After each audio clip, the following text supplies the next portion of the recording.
సాక్ష్యం ఏంటంటే మరి ఐజాక్ గారితో ఆయన మాకు బంధువు మేనమామ అవుతాడు, మా అమ్మయ్య అని పిలిచేవాళ్ళని. అప్పుడు నాకు చిన్నదాన్ని, నేను చాలా చిన్నదాన్ని ఆయన పరిచయం చేసినప్పుడు.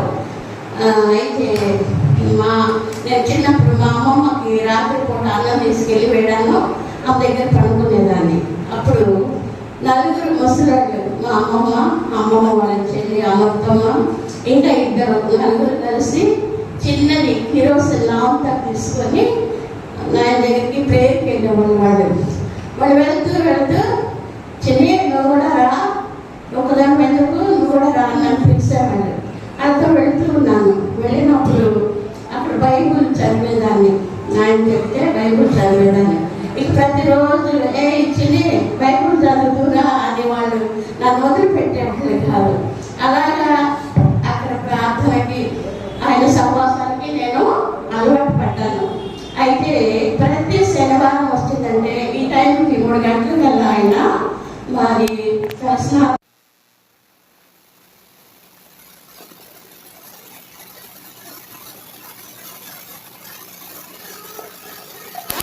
ప్రేయర్కి రమ్మ. నాకు బాగా గుర్తు, ఆయన చాలా హైట్, మంచి పర్సనాలిటీ, ధీటైన మనిషి కనుక ఆయన నాకు బాగా గుర్తుంది. నిలువెల్ల నా హృదయం నిండినట్టు నాకు ఈ దినంలో ఉందన్నమాట. కనుక ఆ విధంగా ప్రార్థన పిలిచేవాడు. శనివారం దాదాపు 30 మంది 35 మంది బయట వాళ్ళ ఇంటి ముందు వాకిలి ముందే శనివారం ఉపవాస ప్రార్థన జరిగేది. ఖచ్చితంగా 2 గంటల వరకు ప్రేయర్ అయిపోయేది. అయితే మా ఇంట్లో మా అక్క ఒక ఆమె ఉండేది. ఆమె భర్త మిలిటరీకి వెళ్తే ఆమె మా ఇంట్లోనే ఉండేది. ఆమె ప్రతిరోజు ఇద్దరం కలిసి గబగబా పనిచేసి 7 గంటలకల్లా డ్రమ్ము మీద దెబ్బేస్తారు వాళ్ళిద్దరూ. ఇంకా వెళ్ళిపోయేవాళ్ళం అనమాట. అది మాకు అలవాటు. ఊర్లో ఇంకా మాకు ఏమీ తెలియదు, లోకం తెలియదు అసలు. చాలా అమాయక పరిస్థితి అన్నమాట. కనుక వాళ్ళు మమ్మల్ని ఎంతో ప్రేమించారు. మా ప్రేమ అంటే, మా సహవాసం అంటే, మా ఆనందం అంటే ఆ ప్రేయరే, ఇంకా మాకేం తెలియదు.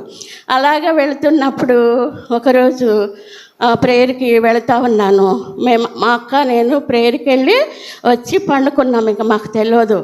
అయితే ఆయన అందరూ వెళ్ళే వరకు పంచి ఇట్లా మీద వేసుకొని నిలబడేవాళ్ళు. ఆయన నిలబడి చూసేవాళ్ళు అందరూ వెళ్ళిపోయే వరకు. వెళ్ళిపోయిన తర్వాత ఇంటికి వెళ్ళి పండుకున్నారంట. ఆయన పండుకున్నప్పుడు ఆయనకు నిద్ర పడతలేదు, ఆయనకి పండుకోబుద్ధి కావట్లేదు. ఏదో ఆత్మ ఆయన లెగోమని చెప్తుందంట. లేచి చాలాసేపు ఏంటి ఇట్లా అవుతుందని లేచి బయటకు వచ్చి మళ్ళీ వాళ్ళ బజార్ నుండి నేరుగా మా ఇంటి దగ్గర ఆ లాస్ట్ బజార్ మా ఇల్లు వస్తుంది అనమాట, అక్కడికి వచ్చారంట. అక్కడికి వచ్చినప్పుడు మేమిద్దరం గుర్తొచ్చామంట. బిడ్డలిద్దరూ ప్రార్థనకు వచ్చారు, మరి యవనస్తులు అని ఎందుకో మా ఇంటికి వచ్చారు. ఆయన మా ఇంటి ఎదురుగా వచ్చి రోడ్డు మీదే నుంచున్నప్పుడు మా ఇల్లు ఇప్పుడు ఉన్న ఇల్లు కాక వెనకుండేది ఆ ఇల్లు, పూరిల్లు. అయితే ముందు ఖాళీ స్థలం ఉంది. ఆ ఖాళీ స్థలంలో ఒక నల్లగా ఏదో కొట్లాడుతున్నట్టు కనిపించిందంట. టార్చ్ లైట్ వేసాడు. టార్చ్ లైట్ వేస్తే మనిషి. మా అమ్మకు మోషన్స్, విరోచనాలు, వామిటింగ్స్ అయ్యి నీరసం అయిపోయింది. మాకు తెలియదు. ఆమె బయటకు వచ్చి అక్కడే లోపలికి రాగలేక ఎన్నోసార్లు పోయి నీరసించి పడిపోయి కాళ్ళు చేతులు చేదుకుంటున్నాయి. ఆమె చనిపోయే పరిస్థితి వచ్చింది ఆమెకు. అప్పుడు వచ్చి మా తలుపు తట్టి మమ్మల్ని లేపి ఏంటి నిద్రపోతున్నారని అందరు లేతే మా నాన్న వెళ్ళి గబగబా ఆ చిన్న డాక్టర్ నర్సులాగా పనిచేసేవాళ్ళు అన్నారు. ఆయన పిలుచుకొస్తే ఆయన గబగబా అంతా కడిగి క్లీన్ చేసి మంచం మీద పెట్టి గ్లూకోజ్ ఎక్కించినప్పుడు మా అమ్మ బ్రతికింది. లేకపోతే మా అమ్మ అప్పుడు చనిపోయేది. మరి అలాంటి కార్యాలు మా ఇంటితోని, మరి మాది పెద్ద కుటుంబం, మా అక్క చెల్లెళ్ళు 8 మంది, అందరూ ఒకళ్ళ తర్వాత ఒకళ్ళు ఆయన దగ్గర ప్రార్థనకు బాగా అలవాటు. మా నాన్న కంటే కూడా ఎక్కువ మా అమ్మ ఆయన సలహాలు తీసుకుంటుంది. ఎవరు మ్యారేజ్ అయినా ఏ కార్యమైనా కూడా అది నాలో 15 సంవత్సరాలు 13 సంవత్సరాలకే మ్యారేజ్ అయిందంట మా పెద్దక్కకు. అయితే ఆమెకు 5 సంవత్సరాల దాకా పిల్లలు పుట్టలేదంట. తర్వాత ఇక్కడికి వచ్చిన తర్వాత నాయన ప్రార్థన చేస్తే ఒక బాబు పుట్టాడంట. బాబు పుడితే అక్క చెప్తుంది, నాకు అనుభవం చాలా తక్కువ, అట్లా ప్రేయర్కి వస్తూ ఉంటూ నేను ఆయన నాకు బాప్తిసం ఇచ్చారు. తుఫాన్ వచ్చినప్పుడు నేను హైదరాబాద్ వెళ్ళి అక్కడ బాప్తిసం తీసుకుందాం అనుకున్నాను. ఒకసారి పండుగ కన్యాడికి వస్తే అందరికీ బాప్తిసం ఇస్తున్నాడు కొంతమందికి. అప్పుడు నేను కూడా కనతమ్మాయి రా, నీకు కూడా బాప్తిసం ఇవ్వాలని నాకు బాప్తిసం ఇచ్చాడు.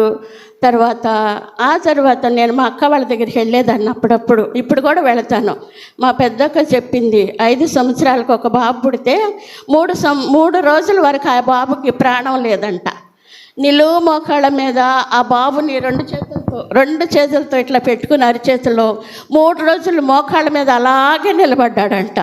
అలాగే ప్రేయర్ చేస్తే 3వ రోజు ఆయన ఇంకా ధైర్యం వదిలేస్తాడు, చనిపోయాడు వీడు అని లేపేసి 2 కాళ్ళు పట్టుకొని ఉల్టా చేసి ఇట్లా ఊపాడంట. ఊపినప్పుడు వాడు కెవ్వుని కేకేస్తాడంట.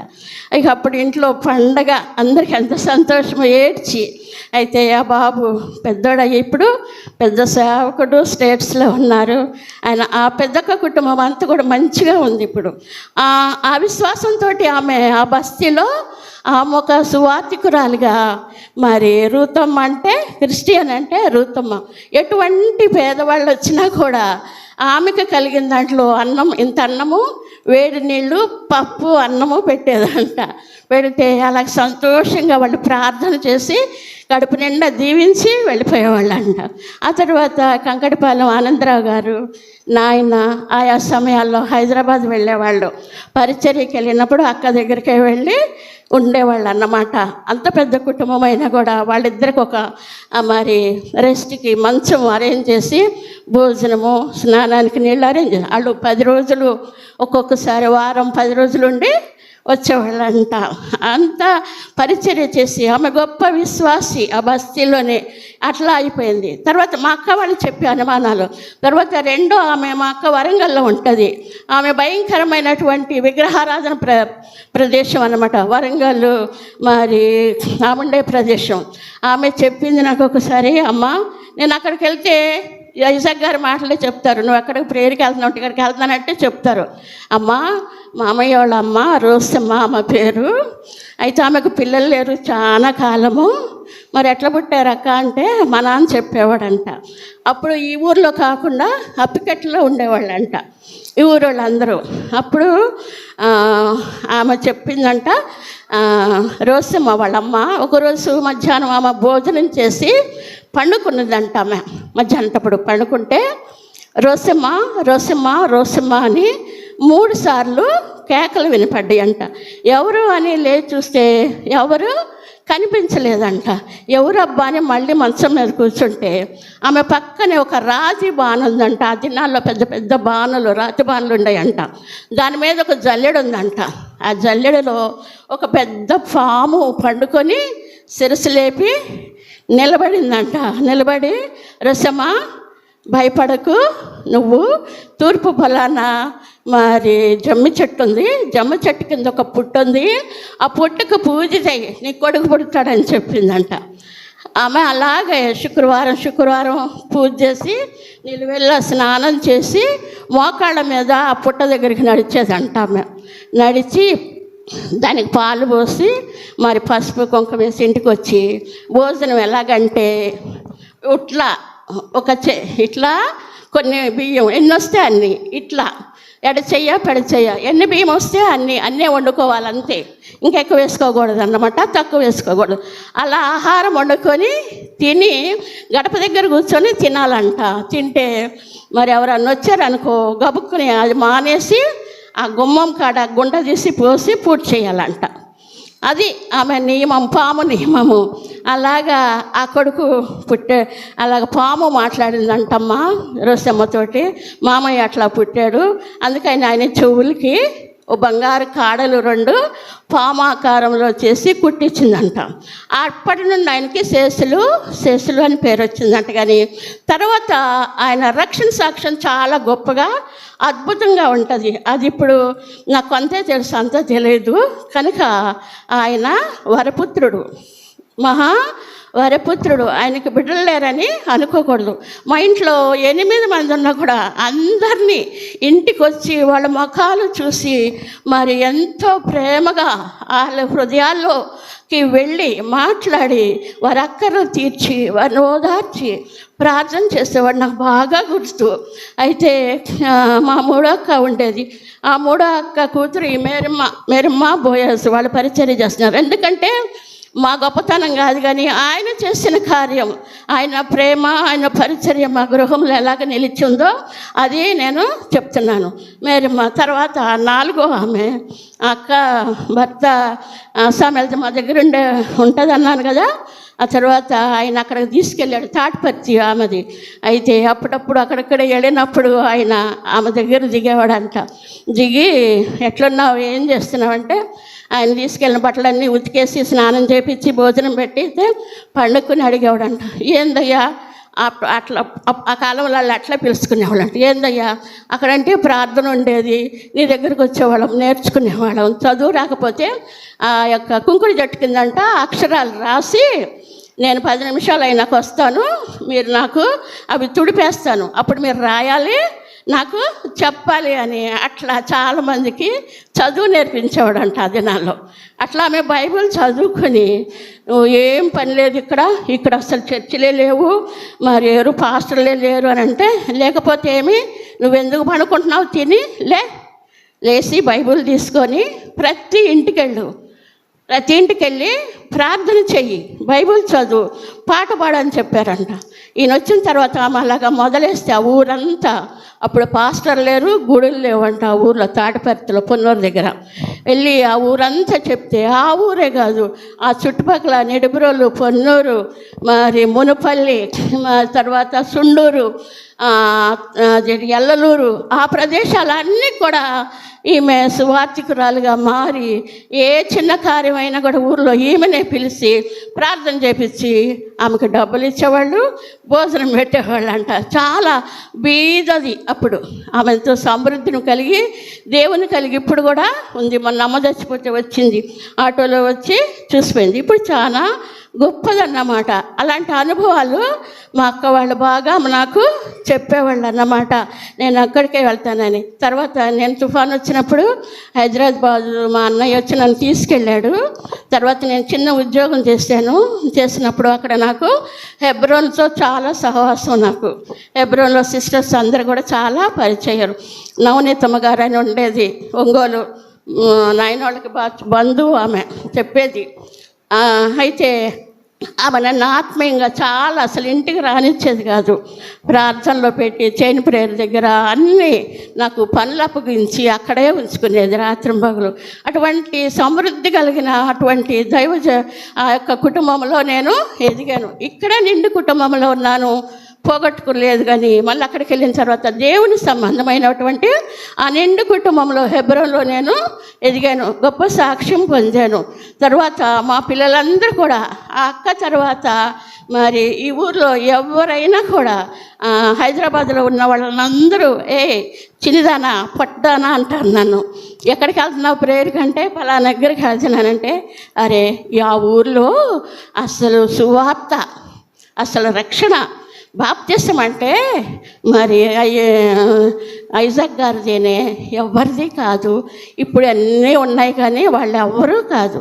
రక్షణ, బాప్తిసము, సువార్త అంటే మరి ఐజాక్ గారిదే. ఆయనది గొప్ప సేవ అంటారు. ఆనాడు మరి నేను మళ్ళీ తిరిగి వచ్చి ఇక్కడ తిరుగుతున్నా, ఏ ఇంటికి వెళ్ళిన అంటారు, చిన్న నువ్వు నాయనోళ్ళ సహవాసానికి వెళ్తావు కదంట. అవును అని అంటే, ఆ నాయనేనమ్మా, అమ్మా ఈ ఇంటికి పునాది వేసింది ఆయనే, ఈ గడ్డ వెలగదీసింది ఆయనే అంటాడు. మరొక ఆమె, చాలామంది చెప్పారు నాకు.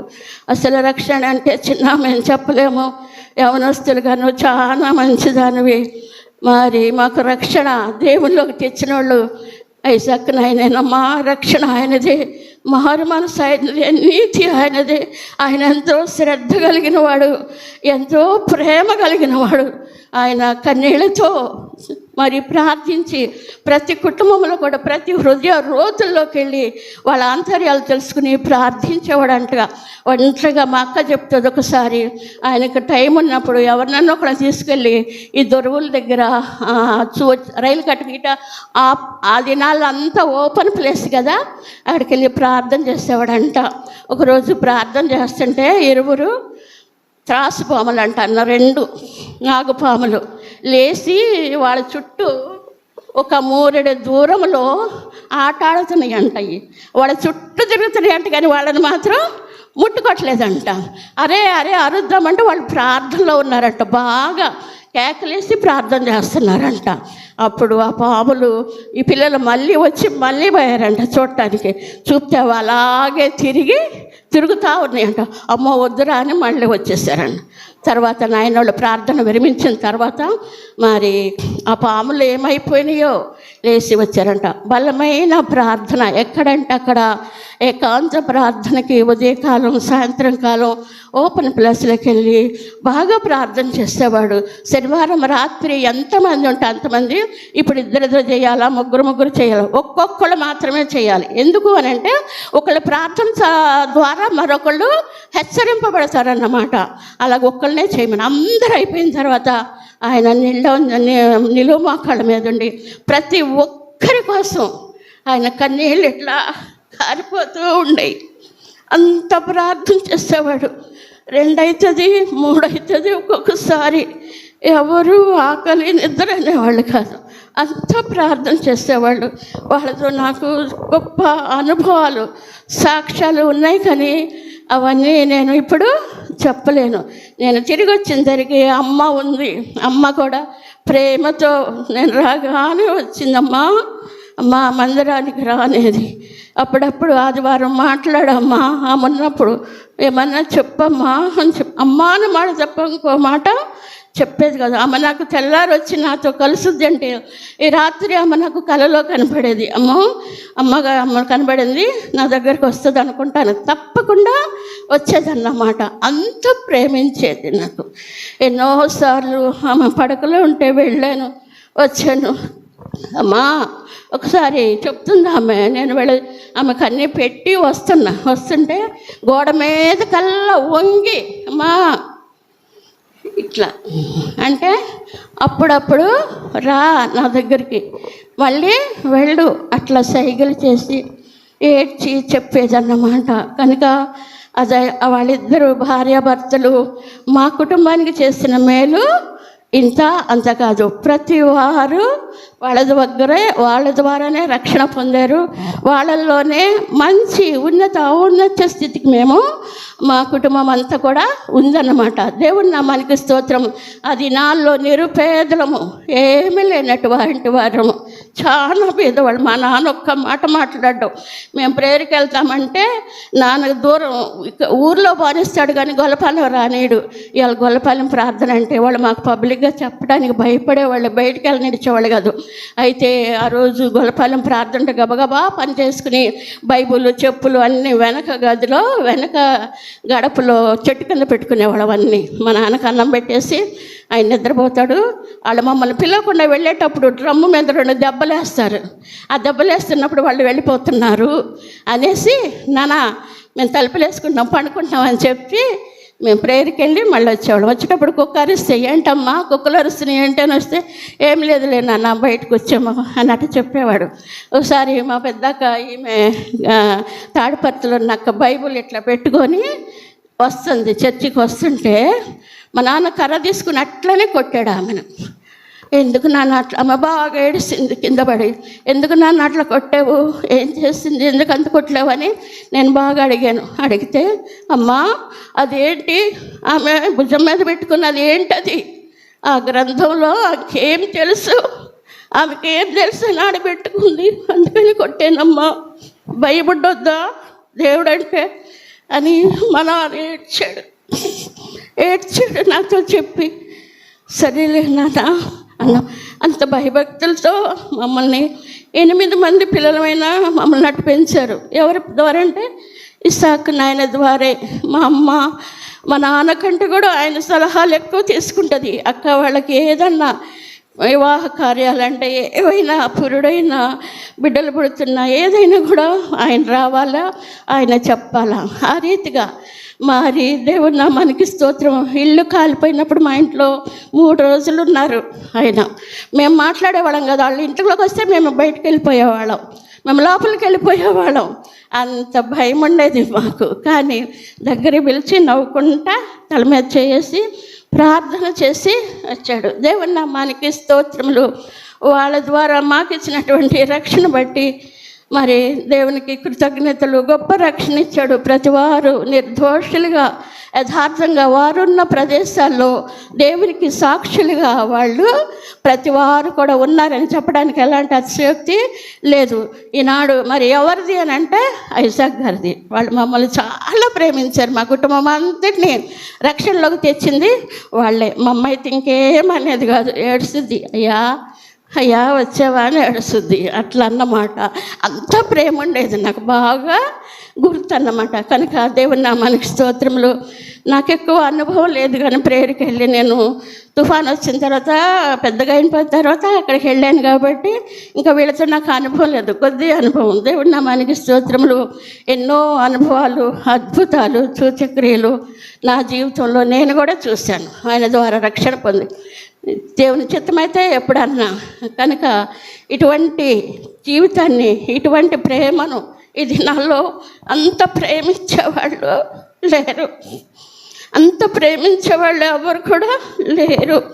వచ్చి వాళ్ళ దీనత్వాన్ని బట్టి వాళ్ళ దగ్గర కూర్చొని అడిగి వారి హృదయాల్లోకి చొచ్చుకుని ప్రేమించి ఆదరించి ప్రార్థన చేసి మరి కుటుంబాలని ఆదరించే తండ్రి లాంటి వాళ్ళు తల్లిదండ్రుల కంటే కూడా ఎక్కువైన వాళ్ళు. ఇది నాళ్ళట్టు వారు లేరు. ఏంటి అంతే, ఎక్కువ పరిచయము ఉండదు. అయినా కూడా వాళ్ళు వేసినటువంటి ఆ బీజాన్ని బట్టి, ఆ నీతిని బట్టి, ఆ ప్రేమను బట్టి మేము ఈనాడు దేవుల్లో ఇంత స్థిరంగా నిలబడి మీ అందరి ఎదుటి ఇట్లా సాక్ష్యం చెప్తున్నంటే ఇదే మొట్టమొదట నా సాక్ష్యం ఇక నిలబడి చెప్పటం. దేవునికి వందనాలు. మీకు అందరికి కూడా నా హృదయపూర్వకమైనటువంటి ధన్యవాదాలు.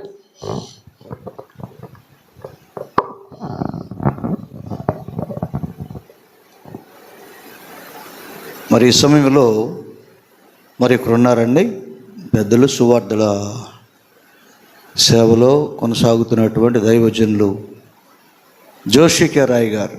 వారు కూడా మనతో కొన్ని విషయాలు, ఐజాక్ గారిని గూర్చిన కొన్ని విషయాలు మనతో పంచుకుంటారు. శ్రద్ధగా విందామండి.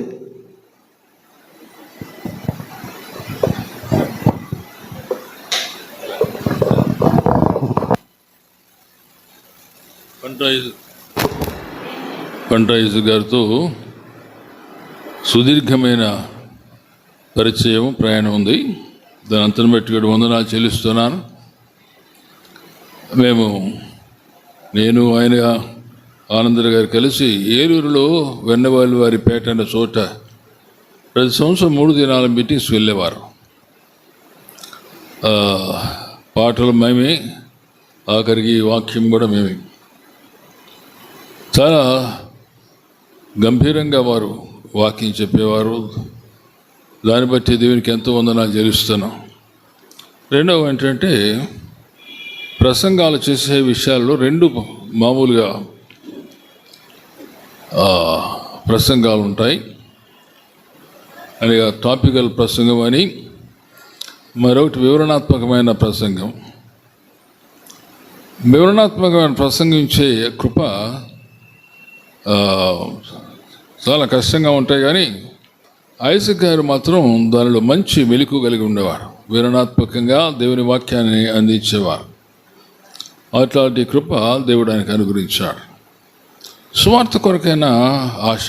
సువార్తను ప్రకటించే వారి పాదములు ఎంతో సుందరాలు. పాదాలు, పెదవులు కాదండి, పాదాలు. మేము గోదావరి జిల్లా పోయినప్పుడు అక్కడ మీటింగ్స్ అయిన తర్వాత ఒక రోజు మాత్రం దూరంగా నడిచిపోవాలి, చాలా కష్టం.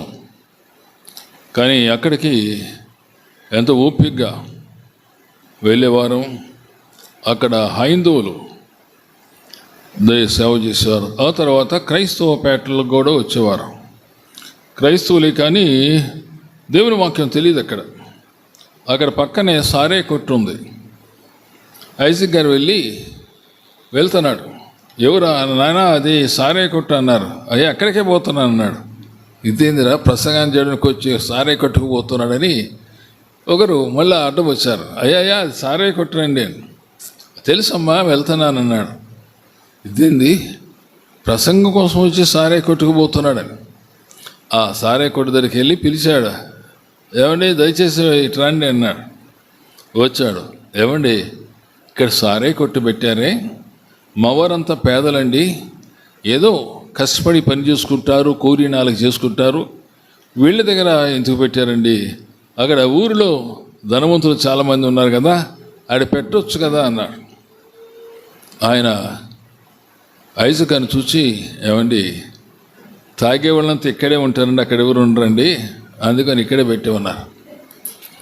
ఆయన ఆ మాట ఆయన నవ్వుకొని చెప్పాడు, వాక్యం చెప్పాడు. ఒక 10 నిమిషాల్లోనే ఆ సారా అమ్మాయికి వాక్యం చెప్పాడు. ఆయన కాంట్రాక్టర్ అంట. ఆయన కూడా చాలా సంతోషంగా విన్నాడు. యవనస్తులు 24 మంది 2 భాగాలుగా విభజించబడి కర్నూలు కందుకూరు ప్రాంతానికి వెళ్ళాం. పెద్దలు రామన్నారు. ఒకరన్నారు మహాసభలు జరుగుతుంటే అక్కడికి ఎందుకండి వెళ్ళేది, ఎక్కడ స్థలం లేని చోటకై అక్కడ మనకి ఎవరో మాకు తెలియదు, ఆడివేలి స్వార్థ ఎందుకు చెప్పేదని కొంతమంది పెద్దలు కొంచెం నిరాశపరిచారు మా వాళ్ళు. ఐజక్ గారు, సాల్మన్ గారు వారిద్దరు మాత్రం మాతో పాటు వచ్చారండి. నడిచిపోవాలి. మేము 24 12 భాగాలు, ఒక్కొక్కరు 12 మంది. ఆ చుట్టూ తిరగాలి, రోజు మైకులు ఎత్తుకోవాలి. ఈయన గారు ఏం చేసేవారంటే స్పీకర్ చాలా పొడుగ్గా ఉండేది, ఆయన ఎత్తుకునేవాడు.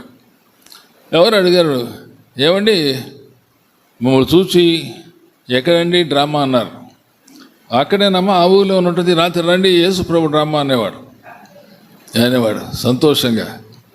సరే మేము అక్కడ సువార్త చెప్తుండగా ఒకరు పెద్ద ఒక ఆయన అన్నాడు, అయ్యారు ఈ రాత్రి భోజనానికి మీరు మా దగ్గర రావాలన్నాడు.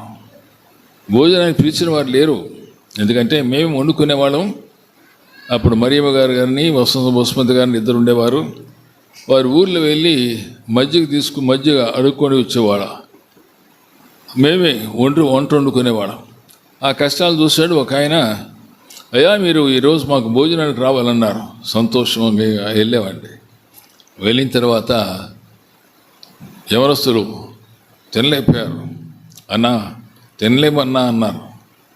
ఏంటి అంటే గొడ్డు మాంసం తినలేమన్నా అన్నారు. ఎట్ట కూడా తినండి అన్నాను. కానీ ఐజక్ గారికి ఏమీ లేదురా బాబు, ముక్కు మూసుకోండి, నవ్వు తెరవండి, అది వేసుకోండి, ముయ్యండి అన్నాడు. ఎందుకంటే గొడ్డు మాంసమే కానీ దాని ఏమంటారు మసాలాలు గిసాలు ఉప్పు ఇది అల్లం ఏమి ఉంటాయి కదా, ఏమి ఉడకబెట్టి ఇచ్చాడు ఆయన మాకు. పైపెచ్చి ఏంటంటే అది పాపం ఆ కొండలో వాళ్ళు ఎండి ఉంటాయి కదా, అది సరిగా ఎండిపోయాను. కానీ ఐజక్ గారు అన్నాడు, బాబు మనం ఏమైనా వస్తుంది అన్నాడు. రే బాబు మనం సేవకు వచ్చామరా, ఏం బాధపడకూడదు, ఆరోగ్యం దేవుడు దయచేస్తాడు, ఒకటే పని నేను చేస్తాను చూడండి అని ఆయన ముక్కు మూసుకున్నాడు, నోరు తెరిచాడు, మింగాడు. అందరిని అదే చేయమన్నాడు. ఆయన పాపం అన్నాడు, అయ్యా మళ్ళీ ఏమంటారు ఇంకా మళ్ళీ అన్నారు అంటే కుర్రలు అండి, అయ్యా ఇప్పటివరకు వేశారండి చాలండి సంతోషం అనేవాడు. అట్లా నవ్వుతూ స్పీకరు గొట్టం కూడా వేసుకొని దానిలో పాడుతూ చాలా సంతోషంగా ఆ దినాలు జరిపాము. ఆ దినాల వల్ల ఏమైందంటే ఈ దినాల్లో అక్కడ 4 సంఘాలు ఏర్పడ్డాయి. అని సువార్తను ప్రకటించే వారి పాదాలు ఎంతో సుందరాలు. ఒక అబ్బాయి కొన్ని రోజులకు వచ్చాడు, బిఏ అయిపోయింది, వచ్చాడు. అయిన తర్వాత ఆ అబ్బాయి రోడ్డు మీదకి వచ్చి ఏడుస్తున్నాడు. అన్నా అంటున్నాడు. ఏం బాబు అన్నాడు. అన్నా చాలా కష్టంగా ఉందన్నాడు. రోడ్డు మీద పడ్డాడు. ఏం చేయాలి అర్థం కాలేదు. అక్కడ ఏంటంటే భయంకరమైన వేడి, ఆడ ఇడ్లీ చేసే ఒక ఆయన ఉన్నాడు. ఆ ఇడ్లీ తినేవాళ్ళం, కానీ పచ్చడి మాత్రం కేవలం పచ్చిమిరపకాయలు నూరు వేసేసేవాడు. ఏమండి ఇంకో పచ్చడి లేదంటే, లేదండి ఈ పచ్చడి ఇక్కడ అలవాటు అండి, అందరికి ఇదే తింటారు, మీరు కూడా తిన్నాడు. ఆ తిన్న తర్వాత కారం, ఆ తర్వాత యూరిన్ ఒంటెల్లో బయటికి రాదు. ఇక చాలా కష్టమైన ప్రదేశం. కానీ ఐజక్ గారు ఏమంటే, ఏమీ లేదు బాబు, ఉన్న నీళ్ళు మాత్రం అన్నం తక్కువ నీళ్ళు ఎక్కువ తాగండి అనేవాడు. అట్లనే తాగేవాడు. ఆ రీతిగా దేవుడు చేశాడు. ఒక అబ్బాయి బిఏ చదువు అన్నాడు కదా, ఈ మధ్య పంజాబ్ నేషనల్ బ్యాంక్కి ఆయన పెద్ద మేనేజర్ అయ్యాడు. హైదరాబాద్లో పనిచేశాడు. ఆ తర్వాత నర్సరాపేటకు ట్రాన్స్ఫర్ అయ్యాట. ఆయన కబూర్ చేశాడు, రాయబాబు అన్నుల దగ్గర పెరిగాను నేను, అక్కడ దండయాత్ర కూడా వెళ్ళాను. అనుభవాన్ని ఏ రోజు కూడా నేను మర్చిపోను. భయంకరమైనటి కారం, అది కేవలం ఒట్టి పచ్చిమిరకాయలు వేసేవాళ్ళు, ఇంకేమీ లేదు. కానీ ఆ దినాలు మాకు చాలా సంతోషంగా ఉన్నాయి. సువార్త ప్రకటించే వారి పాదాలు ఎంతో సుందరాలు. ఆ రీతిగా ప్రోత్సహించేవారు.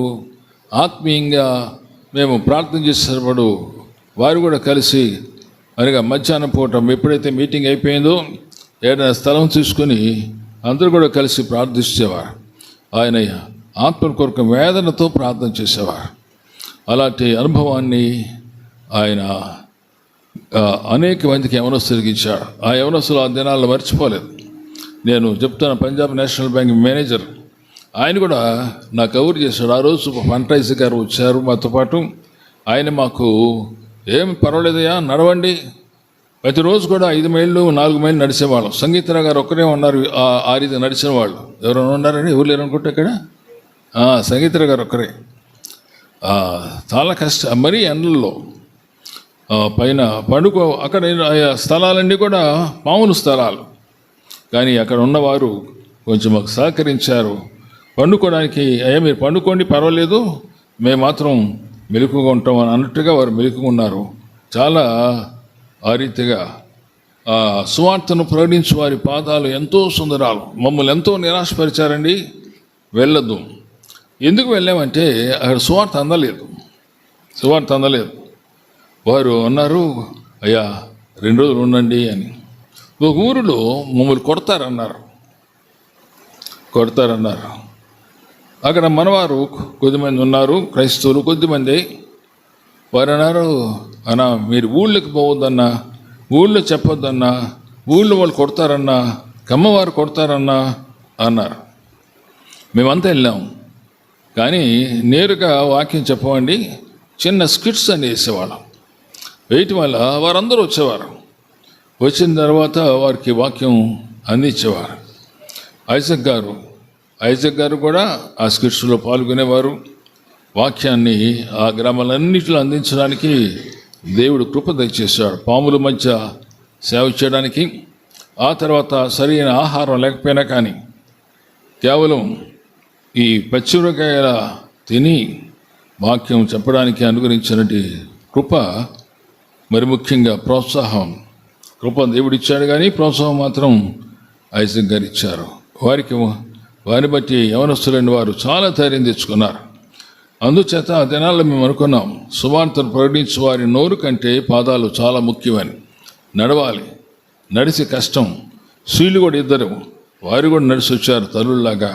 వారు కూడా కష్టం. మరి ముఖ్యంగా మరియమ్మ గారు, ఆమె స్థూల దేహం కనుక మేము అనుకున్నాం ఆమె చాలా కోప్పడుద్దామని. చాలా సంతోషంగా వారు కూడా వచ్చారు. పాటలు పాడటంలోనండి చాలా కొన్నిసార్లు ఐజక్ గారు బహుగా నవ్వించి మళ్ళీ ప్రార్థన చేసి, అయ్యా మీరు ఏమి నిరాశపడవద్దు, దేవుడు మనల్ని పిలిచాడు, ఇది గొప్ప కార్యం, ముందుకు వెళ్దాం అని వారు సువార్తలో మమ్మల్ని అందరూ ముందుకు నడిపించిన విధానం బట్టి దేవునికి వందనాలు చెల్లిస్తున్నాను. ఈ మాటలన్నీ కూడా దయచేసి మనం జ్ఞాపకం చేసుకొని ప్రభుకు ఎంతో వందనాలు చెల్లించాలి. చిన్న ప్రార్థన చేస్తామని ఆయన బట్టి ప్రభుకు వందనాలు చెల్లిద్దాం. ప్రియమైన మా తండ్రి, ఘనమైన మా నాయన ఐజక్ గారిని బట్టి, ఆ రీతిగా సువార్తమ గారిని బట్టి మీకు వందనాలు. క్రీస్తునందరూ మీ ప్రయాసాలు వ్యర్థం కావని మీరు సెలవిచ్చిన మాటల కోసం మీకు వందనాలు నాయన. అవును మా తండ్రి, ప్రయాసతోనే పని జరిగింది, సుఖంతో జరగలేదు. దాని ప్రతిఫలముగా 4 సంఘాలు మీరు ఆనాడు ఏర్పాటు చేశారు. మీకు వందనాలు. నా తండ్రి, సేవకులు కూడా దయచేశారు. మా ప్రభా అక్కడ సంఘంలో ఉండి మాతో పాటుగా రమ్మని అడిగితే ఎవరు రాకపోయినా ఐజక్ గారు, స్వామి గారు వచ్చారు. ఆ రీతిగా సంఘంలో సేవ చేయడానికి ఎవరు రాకపోయినా స్వామిలు గారు, వారి కుటుంబం వచ్చారు. వారిని బట్టి మీకు వందనాలు చెల్లిస్తున్నాం. ఆ రోజుల్లో తిరిగిన వారిలో ఈనాడు మన సంగీత గారు ఉన్నారు. వారిని బట్టి కూడా వందనాలు చెల్లిస్తున్నాం. వారు ఈనాడు బలహీనంగా ఉన్నప్పటికీ కూడా వారికి ఇచ్చిన జ్ఞాపక శక్తిని బట్టి కూడా వందనాలు చెల్లిస్తూ, ఈ రీతిగా సువార్త ప్రకటించు వారి పాదాలు ఎంతో సుందరాలన్న సంగతి మేము మర్చిపోకుండా, నోరు మాత్రమే కాదు నాయనా, పాదాలు కూడా కదలాలని మేము కూడా గ్రహించడానికి, అనేక మంది ఈ గ్రహింపు కలిగి ఉండడానికి సహాయం చేయండి. మీ దాసుని బట్టి, దాసురాలను బట్టి కూడా వందనాలు చెల్లిస్తూ యేసు నామమున ప్రార్థిస్తున్నాం తండ్రి. ఆమేన్.